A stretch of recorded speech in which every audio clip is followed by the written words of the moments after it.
Bonjour à toutes et tous, j'espère que vous êtes toutes et toutes bien, ça me fait très plaisir de vous retrouver aujourd'hui pour une toute nouvelle vidéo et aujourd'hui je reviens sur la première réalisation du plus américain des Indiens, Dev Patel, Monkey Man, que beaucoup interprètent comme une redite indienne de John Wick, mais avant de rentrer plus dans le vif du sujet, je vais tout de suite vous le dire, pour moi, Monkey Man et John Wick, ça n'a absolument rien à voir. Alors, oui, il y a de la castagne. Oui, c'est une histoire de vengeance. Oui, c'est un film où Dev Patel, il déboîte des mâchoires. Oui, il y a effectivement toutes ces choses. Oui, Dev Patel a un costume comme Keanu Reeves de John Wick. Oui, il y a toutes ces scènes-là. Mais pour moi, en fait, il y a quand même une différence, en fait, entre faire un film de baston avec des chorégraphies qui durent 10, 15, 20 minutes et où le mec se bastonne contre 3-4 mecs en même temps, sans se prendre aucune balle, sans en ressortir une quelconque blessé, et un film où là le mec encaisse la douleur, il la ressent, mais lui du coup après il arrive à se défendre. Voilà, il y a une différence entre ces deux films. Et je trouve que Monkey Man en fait c'est pas du tout du John Wick parce que il y a plus de scénario, il y a plus d'histoire, il y a plus d'enjeux qu'il n'y a de baston. Alors oui, il y a de la baston, mais c'est des scènes qui sont beaucoup plus intenses et qui sont beaucoup moins longues. Là où Keanu Reeves va par exemple passer 10, 15, 20 minutes sur une même scène d'action, Dev Patel, lui, il est réduit par exemple à 1 ou 2 minutes, mais il y a plus d'impact, il y a plus de coups, il y a plus de violence et la caméra est plus près de la baston. Vous voyez ce que je veux dire? Parce qu'en fait, techniquement, dans John Wick, en fait, toutes les scènes d'action sont filmées d'un point de vue beaucoup plus large. En fait, la caméra est beaucoup plus éloignée des deux Keanu Reeves contre 3, 4, 5 mains d'un seul coup, alors que dans Monkey Man, la caméra elle est vraiment plus proche des coups portés, des coups reçus, des deux individus qui se battent. Voilà, si un mec qui se couche, la caméra va se poser à terre. Si un point qui se porte, la caméra va suivre le point. Voilà, vous voyez, en fait, déjà, il y a une différence, en fait, déjà, rien que dans la mise en scène. Chez Dev Patel, on va plus ressentir le combat qui se joue, alors que chez John Wick, on va plus être à l'écart, en fait, de la bataille pour vraiment profiter de la scène comme si en fait on était un mec qui assistait de loin à la scène. Vous voyez ce que je veux dire? Donc en fait quand certains disent ouais Monkey Man c'est une redite de John Wick, bah déjà, rien que sur le point de vue mise en scène et chorégraphie, je suis moyennement d'accord. Parce que dans John Wick, Keanu Reeves, il utilise tout un tas de gadgets. Enfin, c'est vraiment des chorés préparés. Dans Monkey Man, c'est fait de manière totalement différente. Donc déjà, en fait, d'un point de vue sur la vision, en fait, de faire une scène d'action, sur la réalisation, en fait, d'une scène de baston, d'une scène de castagne, et le pourquoi du comment cette scène a lieu, on est sur un truc beaucoup plus différent, en fait. On a deux scénarios complètement opposés. Les deux films ne racontent pas la même chose et les scènes de baston ne sont pas faites de la même manière. Donc déjà sur un point de vue technique et scénaristique, on est déjà sur deux différences. Pour moi en fait Monkey Man ça se rapprocherait plus d'un film comme Kill Bill volume 2 où Beatrice Kiddo dans le volume 2 elle cherche à se venger, elle cherche à buter un mec, mais il y a une histoire derrière sur son apprentissage, il y a plus de culture, il y a une mythologie derrière. Dans Monkey Man, Dev Patel, on sait tous c'est un Indien et c'est comme si il voulait nous ouvrir sa culture indienne à travers Monkey Man. Voilà, il y a vraiment une séquence, il y a vraiment tout le segment du milieu au film.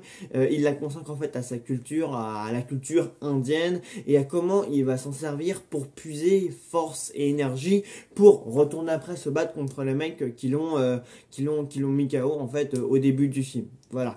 Donc Monkey Man, on peut dire que j'ai plutôt bien apprécié. C'est un film qui passe même très bien, qui est plus que regardable, qui est très appréciable, mais non pas que par sa scène de castagne. Vraiment, c'est un film où t'attends les scènes de castagne, t'es content de les voir, mais t'apprécies aussi l'histoire à côté parce que tu vois que Monkey Man, on l'appelle Monkey Man parce qu'il n'a pas vraiment de prénom. Enfin, si, quand il se fait embaucher dans la boîte des mecs qui veut buter, il s'appelait Bobby, mais bon, c'est plus Monkey Man. Il y a plus vraiment une histoire derrière qu'il cherche à développer. Voilà, il cherche à faire quelque chose de beaucoup plus profond avec une réalisation plus soignée, un montage plus dynamique, ce que n'a pas John Wick. John Wick n'a pas un montage très dynamique. John Wick, c'est plus un enchaînement de baston, baston, baston, petite pause pour vite fait mettre un contexte, puis baston, baston, baston. Voilà. Dans Monkey Man, le montage est fait d'une manière beaucoup plus effrénée. C'est un montage beaucoup plus rapide, beaucoup plus rythmé. John Wick, c'est rythmé, mais parce que ces scènes de bataille, enfin ces scènes de baston, le permettent. Donc voilà, il y a vraiment des différences. Donc non, je veux pas entendre oui, Monkey Man, le nouveau John Wick. Même si Monkey Man fait une référence à un moment donné à John Wick. Mais justement, le film a peut-être conscience que l'année dernière il y a eu John Wick 3, enfin 4 plutôt, et que du coup il passe à côté de ça. Mais non, du coup Monkey Man peut aisément se détacher de cette réputation, même si bon, c'est vrai que les looks s'en rapprochent. Mais voilà, concernant, je pourrais vous conseiller d'aller voir Monkey Man parce qu'il y a déjà, bon, même si c'est une énième quête de vengeance, parce que le personnage est assoiffé d'une haine envers celles et ceux qui ont gâché son enfant, voilà, parce qu'il y a beaucoup de flashbacks aussi par rapport à un traumatisme qu'il a vécu enfant. Du coup, lui, il a attendu de grandir pour attendre de s'en mêler, et ainsi se faire justice lui-même. En gros, l'histoire peut se résumer à ça. Mais il y a quand même une ouverture en fait sur la culture indienne qui est super intéressante, et c'est en ça en fait que ça m'a fait penser à du Kill Bill, parce que dans Kill Bill en fait il y avait deux scénarios différents. D'un côté il y avait la quête de vengeance de Boris Kido, et de l'autre du coup il y avait tout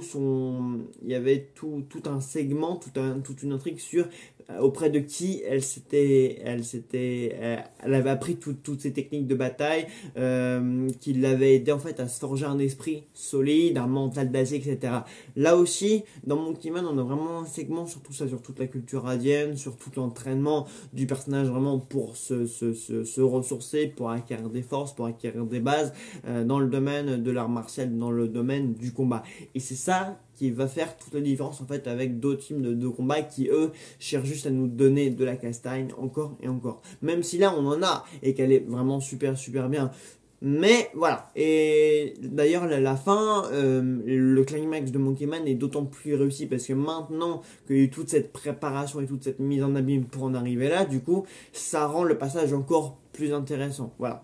Donc oui, Monkey Man, je peux vous vraiment le conseiller parce que c'est une bonne réalisation. Voilà, Dev Patel, il a vraiment, c'est vraiment un bel aboutissement de carrière. Voilà, lui qu'on a pu voir notamment du coup dans un Slumdog Millionnaire de Danny Boyle, comme je le disais, mais aussi dans un Shyamalan, le dernier maître de l'air que j'ai même pas encore vu d'ailleurs. D'ailleurs, il y a la bande-annonce du Shyamalan qu'on va peut-être découvrir ensemble parce que je l'ai même pas encore vu cette bande-annonce. Mais bref, Dev Patel, voilà, c'est un bel aboutissement de carrière. Il a fait vraiment pas mal de choses. Il a joué aussi pour Dave Levery dans The Green Knight, qui avait fait pas mal de bruit il y a quelques années. Enfin, il y a 2-3 ans, quelques années, pas tant que ça d'ailleurs.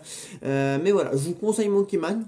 On passe un moment assez cool, voilà, il y a quand même un bon scénario derrière, il y a quand même une belle réalisation, une belle photographie, il y a quand même de beaux plans, il y a un plan qui est celui de l'affiche, donc du coup vous le connaissez déjà, mais quand il apparaît à l'écran, vraiment, il y a quand même une esthétique, il y a quand même une recherche esthétique derrière, avec le rouge, le noir, avec les couleurs comme ça, les couleurs de l'Inde, voilà.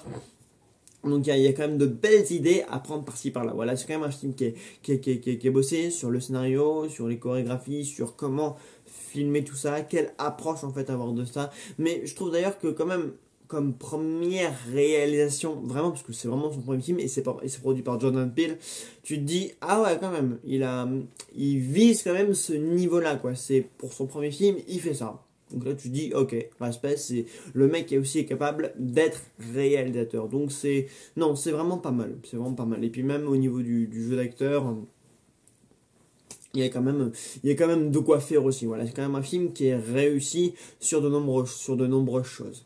Voilà, bah écoutez, j'ai pas plus que de choses que ça à dire sur Monkey Man, qui est globalement pas mal. Voilà, est-ce que c'est globalement réussi, et quand je suis allé le voir, vraiment, j'en suis ressorti en mode, ouais, c'est très regardable, vraiment, c'est un film d'action qui se regarde vraiment très bien. Voilà. Donc je vous le conseille, j'ai vu deux, trois autres films en salle dernièrement dont je vous parlerai peut-être. Il y a la bande du dernier Shyamalan, donc ça bouge quand même pas mal dans l'actualité cinéma et pop culture, donc on va peut-être en reparler dans la semaine. En attendant, allez voir Monkey Man, et puis moi je vous dis à très vite pour une prochaine vidéo. Salut à tous.